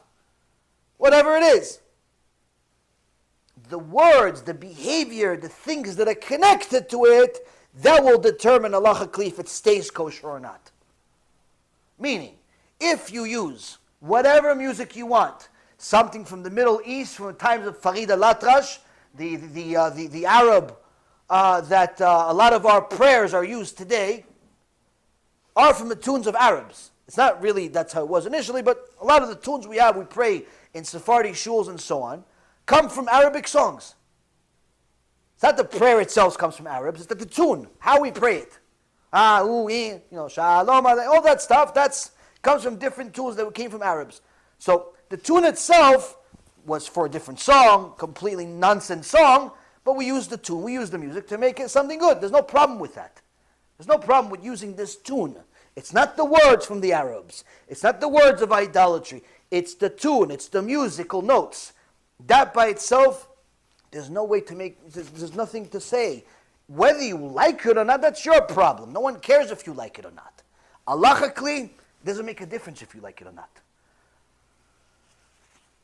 If someone says prayers that go with that tune, someone says praises that goes with that tune, whether it's trance, or it's a Farid al-Atrash, or it's a, some rap song. No problem. Halachically, good for you. Chazak u'baruch. The reality is that some of the music is more aggressive than others, but that doesn't make it not kosher. If the words, the behavior that goes with it is arrogance, is cursing, swear words of all types, insults, and things of that nature, then even if it's part of an orchestra, even if it's a nice tune of orchestra, but you're telling, I hope everyone dies, I hate everyone. If you don't do it, guess what? You and the music are not kosher. Why? Because it's not kosher. What do you mean? It doesn't matter that there's a little violin and a word. It doesn't make a difference. The words and the behavior is not kosher. You start singing tune, I am the best. You're not kosher. You're not kosher. What do you mean you're the best? Who told you you're allowed to be arrogant? It's not kosher. The music didn't make it kosher or not kosher. It's the words, the behavior. That's it. That's what people fail to get through their thick skull, because that skull is wrapped by their ego. So when I try to explain this twice, one video that was already made, a year and a half ago, we took a clip out of it, the original clip, and then an explanation last week. A couple of people lost their mind and started just behaving like true animals. Public defacement, embarrassment, all types of good things for me, Baruch Hashem, because we need these type of insults. It's good for our neshama and to clean the soul. But the point being, Rabotai, is that you see that people's true colors come out when you disagree with them. When you disagree with them and you stand up for the truth. And you realize that many times people that are cheering for you, many times people that are saying Chazaku Baruch. Many times people are saying they like what you're saying, they like what you're doing. They don't. They agree with it. They agree with it, therefore they like it. But the second you say something that they don't agree with, everything you've said for 3, 4, 5, 6 years that has changed and transformed their life, everything goes into the garbage as if you've never said it. You become enemy number one. Now, this is one of the problems that I will always have. This is not a problem there's a solution to. I spoke to somebody today, and I explained to him that one of the reasons why we don't get really rich people to donate to us. I think there's a couple of people that have a few dollars, but I don't think there's any billionaires or even multimillionaires that donate to us, at least not to my knowledge. And if they do, please inform me. But the point is that I don't. And the reason why is because one of the things that millionaires, and I have a lot of experience with millionaires, that they want as a result of their donation, as a result of their business, is recognition, respect, honor, an arrangement. Which means if they're going to donate $1 million to you, $500,000, $10,000, $20,000, a certain amount of money to you, they are in essence buying you. They're in essence expecting that you from now on, when you look at them, you see angels. You see no foul, you see no harm, you see no flaw. You praise their name as if they're the greatest thing in the world. Like for example, sometimes you get some of these sfarim. In the beginning of the sfarim, it says all the people that they honor. Oh, this guy is a big tzaddik, he's this, he's that. In reality, sometimes these people are not tzaddikim. They just donated some money. But the author, the poor author that wrote this book, needed the money, so that was the condition. Write something nice about this guy that donated $25,000 or $200,000 or whatever he donated. That's part of the deal. Even if you don't know that he's really a tzaddik, he's generous at least. And the Gemara says, it's better to have a generous ama'aretz than which is a ignorant person. It's better to have a generous, ignorant person than a Talmid Chacham that's cheap. That's how much Hashem hates cheap people. Even if they know Torah, He doesn't like them. So the point is, Rabotai, is that sometimes rich people, they want to make donations, they want conditions. They want you to call them, they want you to praise them, they want you to see no wrong in their actions, and that means that they want you to change the truth for them. Now in business and in politics, this is done all the time. Unfortunately, in the Torah world, it's also done all the time. With people that are fake. If you're a faker, you could be fake whenever you feel like it. If the Rasha that just donated $1 million wants you to call him a big tzaddik in public, you'll do it. Why? He paid to be called tzaddik, $1 million. If you're a faker, you'll say, yeah, he's the biggest tzaddik, he donated $1 million, he's such a righteous person, and so on. If you're a faker, you'll say it. Baruch Hashem, I can't do that. It's not even a matter of free choice. I simply can't. You could pay me $1 billion. I can't do it. It's one of the things that HaKadosh Baruch Hu created me with this. I simply can't do it. I can't give compliments unless it's deserved. It's actually one of the things that was difficult for me in a business world, because I would only give you a compliment that you're doing a good job if you actually did a good job, not because you felt bad for the day. If you are a customer of mine, you're a customer, you're just another guy. If you're a donor, you're a donor. Okay, I'll say thank you, I'll be appreciative, but you're not getting a cent more than you deserve. I'm never going to change the truth for you. That's a problem with rich people. Why? They want you to. That's the point. They want to invest $1 million, so you put their name on the building. You can give me $10 million, I'm not putting your name on the building. Why should I put your name on the building?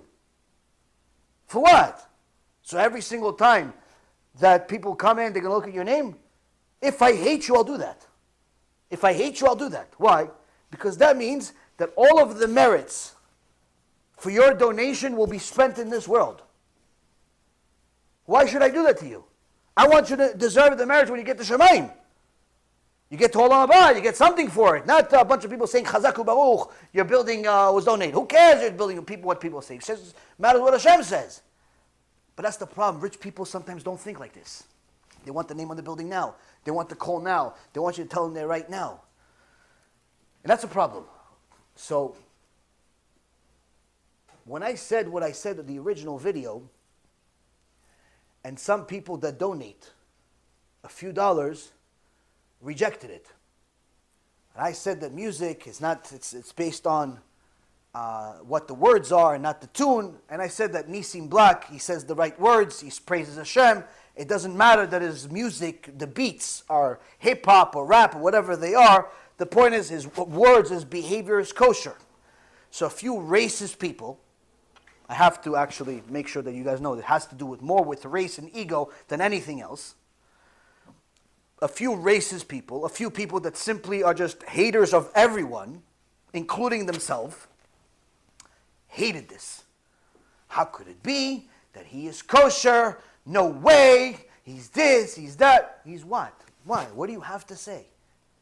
So, not only I didn't change my mind, especially when they started making a whole thing, sending me 1 million emails and making comments on Facebook and on YouTube and different places, we went even stronger. We made a second clip about it to elaborate to the people and give them an opportunity to do tshuva and explain to them that they're doing wrong. That they're wrong about what they're saying because they're judging based on their ego and their heart. We are making decisions based on halacha, based on the sages, based on the Torah, not based on feelings. It's irrelevant whether you like the music or I like the music. You don't like it, don't listen. You like the music of how your head sounds against the wall, I'll give you the wall. Smash your head a few times. We'll both record it if you want. What do I care what music you like? I'm telling you what's allowed, what's not allowed. People can't get through that. They can't get through that hump. It's like everything has to be according to them. So when we went stronger, immediately, literally within 24 hours, I got a couple of messages, but also a couple of cancellations of donations.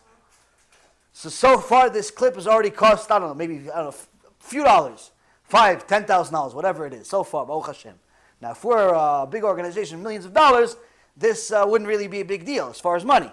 But Baruch Hashem, it's still not a big deal. And the reason why is because I know Hashem runs the world. And that's the reason I'm mentioning it again. In case they're watching, hopefully they can do tshuva. Because it doesn't matter how much you donate. You could donate $1 billion. The truth will never change. You'll never buy me. Because it's not me. I'm telling you what the Torah says for heaven's sake. If it was me, I wouldn't even talk to you in the first place. I'd be on Wall Street. I don't need donations. I'm a Wall Street guy. I'm here simply because I'm telling you what Hashem says, because I'm saving the time, because you're not going to read all these books. That's what people can't get through their head. They think they can, they donate a few dollars. Oh, I'm canceling my $200 a month. I'm canceling my $50. I'm canceling my $1,000. Cancel, chavod. You just lost Olam Haba. What do I care? You think you're hurting me? You just lost Olam Haba. I'm crying for you. Your only hope was some kiruv that you were contributing to. The only thing that was going to get you out of the Gehenom that you build yourself every single day was to help people do tshuva. Now you stopped that. Hashem Yirachem. That simply shows you how far you are from the truth. But this, Rabotai Karim, is nothing but ego. Nothing but ego. You cannot be kind to people and have an ego at the same time. Sometimes you hear stories of such and such rich person donated money to some, poor couple. Mr. this and Mr. that just, they helped him, fix a car one time, so he gave them a free house. Oh, wow, he's so kind. No, he's not kind. He's really good at marketing. If he was kind, no one would know the story. There would be a deal with the house. What's the deal? Here's the house, and here's an agreement. Don't tell anyone anything. Don't tell anyone who bought you this house. It's between me and you. Because I'm doing it because it's me and you.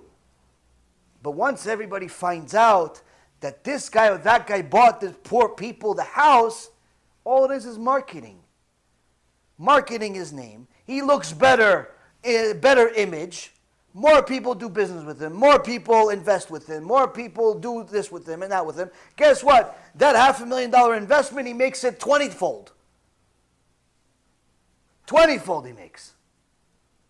That's what people say. There used to be a show, I remember years ago when we still watched TV, Hashem Yachem Aleinu, we used to watch these shows with something boss. I don't know, like there was like the president of a company would pretend to be an employee of the company. And the people, the regular employees, wouldn't know that he's really the president or the CEO. So he would pretend to be an employee and work at different places and, see what's going on. And then at the end of the show, he would, tell him, oh, I'm really the CEO of the company. I have $1 zillion. I'm the guy, da-da-da. And I saw how you work. And you get a bonus. And you get a vacation. And you get this. And you get that. And, you would cry, well, it's so nice. This poor, single mom is getting now a new vacation, a new house, a new this. He's so kind. So stupid. We're so dumb. We don't realize that the only purpose of why they're doing their show is not because they care. It's fantastic marketing. The next day their stock goes up $1 a share. That's $100 billion. That's $20 billion. That's however many shares they have times $1. Okay, so he gave a few people, I don't know, $20,000. They spent $250,000, let's say, on the show. The next day, all the stock has to do is move a penny, and they make $50 or $100 million. A penny. And people, so kind. What kind? It's all show. It's all a show. Kindness doesn't come with glamour. You want kindness? I'll give you a story of kindness. And we'll finish with this. There's an amazing story that Rav Shlomo Levinstein, Shlita, said in one of his shiurim, and I heard it from Rav Ephraim. Rav Shlomo Levinstein used to live at in Petach Tikva at a street called Solomon. And he lived in the building number 8. He said his neighbor, for many years, was an unknown rabbi, meaning he was a Talmid Chacham, he had a little shul, but the world, till this day, doesn't even know who he is. People in the community knew who he was. But if I tell you his name, no one's going to say, oh yeah, nothing. His name was Rav Yaron Reuven. Rav Yaron Reuven lived at number 6 Solomon. So, literally, a building over from Rav Levinstein. And Rav Reuven was married, but didn't have any children. But everyone saw mamash the light on his face. He had a shul, he had his bet midrash, he was Talmid Chacham, but relatively unknown outside. And the Maril Diskin sent certain Talmidim that he had to Petach Tikva to build a religious Jewish community to fight against the Zionists, Reshaim. The Zionists did everything they could to destroy Am Yisrael, much more than the Nazis, by the way. It's unfortunate truth. Many people that are Zionists or call themselves Zionists today simply do not know the history of Zionism. But we've talked about this in the past. So anyway, a few tzaddikim came to Petach Tikva to fight against the Zionists.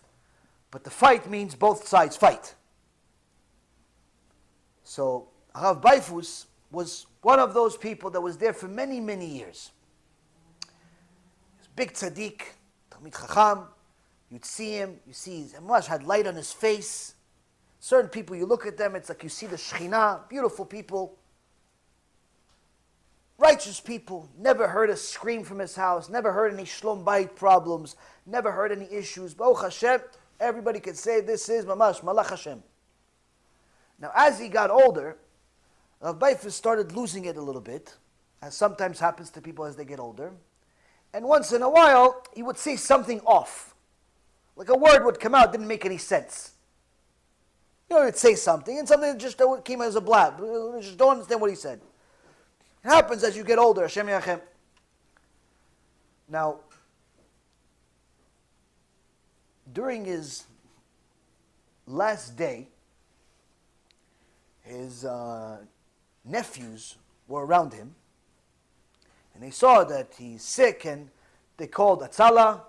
Atzala came, and they picked him up from his house, and they put him on a bed, and they were taking him to the ambulance. He was still conscious, but everyone knew there's, obviously something not so good here. Now, right before he went into the ambulance, there's people there, the nephews are there especially. Everyone's worried, but there's not much you can do. But everyone's looking at him, paying attention just to see anything. And right before he entered the ambulance, he screamed, "What about the Filipino dancers?" And died.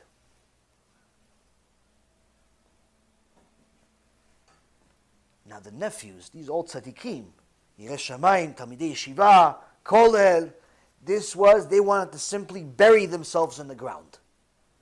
Their uncle, the big tzaddik, instead of saying vidui, chatanu, avinu, pashanu, which is what you're supposed to do, before going to Shamayim, you're supposed to say Shema Yisrael, you're supposed to say vidui, I'm sorry Hashem, last minute tshuva.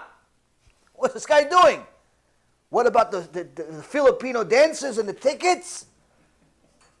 Hashem Yirachem didn't know what to do with himself. The whole Shiva, they're crying, but they're confused. They don't know what to do. How do we do it? They want to keep the story a secret. Because it's already embarrassing enough. But word got around. And one time, after a little time passed, a big Talmid Chacham came, older, came to the nephews, and he said to them, I heard the story about Rav Baifus, alav shalom. Tell me exactly what happened. So the nephews were very embarrassed. Said, Kvod Rav, I don't know what to say, how to say it, but listen, our uncle was a tzaddik, but once in a while maybe he would say something off, but we have no idea how to explain this. Right before he died, his last words, what about the Filipino dancers? Get the tickets. Hashem yirachem alenu. What about the Filipino dancers? Get the tickets. What do we do with this? So Talmid Chacham, that was around for many, many years, knew Rav Baifus. He says, sit down, let me tell you the story. He says, over 40 years ago, your uncle came here to Petach Tikva. In those days, Petach Tikva wasn't like it is today. The Zionists had a lot more power, and they did everything possible to destroy Klal Yisrael. They would spend a fortune just to kill Judaism. Just exactly like the Yevanim. Maybe a little worse. So what they decided to do, we have a new idea. What's an idea? We're going to make a huge concert in Petach Tikva and bring Filipino dancers. And everyone's going to come and fall in love with these Filipino dancers and watch them and make all types of sins and Hashem Yirachem. When your uncle, when Rav Baifus heard this, he couldn't live with himself. He immediately called the place and he says, how big is this event? He said, for 5,000 people. He says, have you sold any tickets? No, we haven't put them on sale yet. He said, okay, I'll buy every ticket. I said, what? What do you mean you're going to buy every ticket? He goes, no, I need all the tickets. I need all of them. I have people. Well, I don't want to lose out. I have 5,000 people. You have 5,000 seats? I got 5,000. I need 5,000 tickets. The ticket guy was like, oh, sold out! Sold out! Finished! Best thing in the world. That's what you hope for. Sold out in one phone call. We should have made 10,000 seats. Rav Baifus goes to the bank, borrows money that he's never going to have to pay back. He simply borrows money to pay for these tickets.